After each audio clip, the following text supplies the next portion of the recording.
Yes, ibihe byiza ku bantu mwese mudukurikira aho muherereye hose yaba mu Rwanda cyangwa se hanze y'u Rwanda, kandi ngushimire wowe wamaze gukora subscribe kuri iyi channel ya Kiramani Mr Daddy, kandi nawe utarakora subscribe ngushishikarize kuyikora vuba na bwangu kugira ngo ibiganiro bikorerwa kuri iyi channel ujye ubasha kubikurikirana mu ba mbere.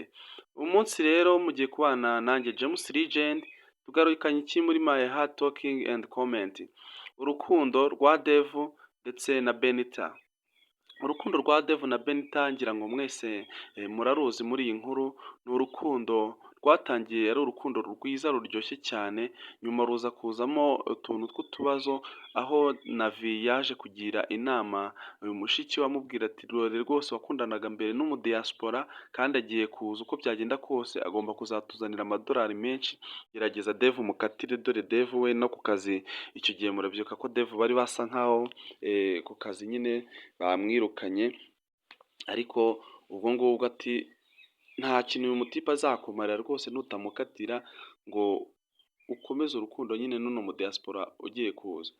So ibyo bintu nyine byabaye ibintu bigoye. Benita atangira umugani kwanga Devu ndetse aranabimubwira amuhakana, ariko ukabona ko abimubwiye amuhakanira n'ubundi wenda atabikuye ku mutima, ko nyine wabonaga ko nyine nawe nubwo abaye nk'urekuye ariko atari ibintu nyine bimunejeje.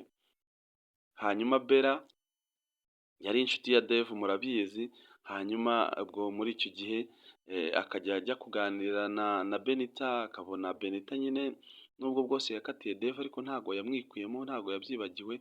Hanyuma apanga na Devu agakina k'ukuntu bakina nyine uyu mukobwa bakakina ko bakundana, hanyuma uyu Benita akazajya abibona nyine bakareba ko nyine byamurya, akabareba ko ashobora kuba yagarukira Devu. Nibuke ko uyu Bella mbere hose yari yarakatiye uyu nguyu Navi, nako yarakatiye uyu Devu akunda nawe Navi, ariko Navi nawe ntamukunde. Hanyuma rero muri uku gukatira Devu bagafata ako gakino nyine ko gukina Bella ngo barebe ko Bella yakwicuza ibyo yakoze akaba yagarukira Devu, byaje gutuma uyu Bella ageraho noneho yiyumvamo Devu, aramukunda ku buryo bukomeye cyane. Abibwiye Devu, Devu aramubwira ati ntabwo ndi tayari yo kuba nakundana nawe, kandi ikigaragara cyo urabona ko n'ubundi Benita arimo gushaka kungarukira, ndetse nta nubwo nanamwanze muri ubwo buryo ku buryo nahita mvuga ngo ngiye gushaka undi mukunzi. So ubwo rero Benita byaje kugera igihe afata tayimu aganira na Devu, barababarirana, yongera kumusubira mu rukundo, yongera kumusubiza urukundo, agira n'ibintu amupromesinga ko atazongera kumuhemukira nyine, ndetse Devu amubwira ko ibyo byose yabikoze kugira ngo areme ikintu gikomeye cy'urukundo, ubutaha bari kumwe mu rukundo nyine atazongera kuvuga ikintu gisa nk'icyo ngicyo cyo kuba yamukatira byoroheje, mbese yo kuba atamenya umukunzi we ibyo ari byo. None rero muri ino minsi mikeya ishize, murabizi ko uyu Bella nyine asigaye yaragiye kuba kwa Devu, ko yabwiye Devu ko yamuteye inda, kandi Devu abizi ko nta hantu bigeze bahurira ngo baryamane. Murabizi ko Devu yigeze no kurara iwabo w'uyu mukobwa icyo gihe imvura yaguye, ariko icyo gihe ntabwo yigeze ararana na Bella. Ubwo urumva ko uyu Bella rero yitwaza ko yaje ananiwe avuye kwa boyfriend we, uyu mutipe akamubwira ngo nagenda aruhukire mu cyumba cye. Ibyo nibyo yitwaza nyine, akumva ko uko byagenda kose ashobora kuba yarasohotsemo baryamanye, ariko ikigaragara cyo uyu mukobwa yari avuye kwa boyfriend we ahubwo baryamanye. Noneho umukobwa kubera gukunda Devu rero ahita ashaka ukuntu yabigereka kuri Devu, kuko yavugaga ko n'umukunzi n'undi bari bamaze gushwana. Mu minsi yashize rero haje kuza umutipe hano kwa Devu witwa Wasese. Wasese murabizi ni umukozi ukora muri kampani ya Kiramani, akorana n'ubundi n'uyu Devu Wasese. Hanyuma uyu mukobwa Bella amukubise amaso, barebana y'ingwe bikomeye, baravuga birashya biracika, atangira kuvuga ngo ntazamvuge ko baziranye n'iki, bigaragara ko hari amabanga baziranyeho, ibintu nk'ibyo.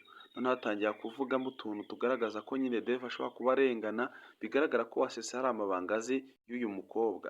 Ese ibi bintu nibijya ahagaragara uyu mukobwa ntazaba ayatayemo? So guys, none nkamwe mukunda Dev cyangwa se mukunda iyi couple ya Dev na Benita, murifuza yuko aya mabanga ya Wasese n'uyu mukobwa Bella yajya hanze, uyu Dev na Bella bakajya mu bwisanzure bw'urukundo rwabo? Guys, njyewe ni nkako mbyifuza, kuko iyo urebye nyine muri uru rukundo rwa Dev ubona ko Dev ari umuntu utajya upfa guhirwa. Murabizi akundana na ukuntu byagenze, bikaza kugera ubwo akundana n'uyu mukobwa Benita, byose nyine bigenda bizamo ibintu by'ibibazo, nubwo bavuga ko wenda ibintu bidaciye mu bibazo byari ibintu bikomeye cyane, cyangwa se umuntu atagwiza imbaraga zo kuba yabasha kubifata neza, ariko ikigaragara cyo uyu Dev nyine urukundo rwe ruba ruri muri struggle nyinshi cyane zikomeye.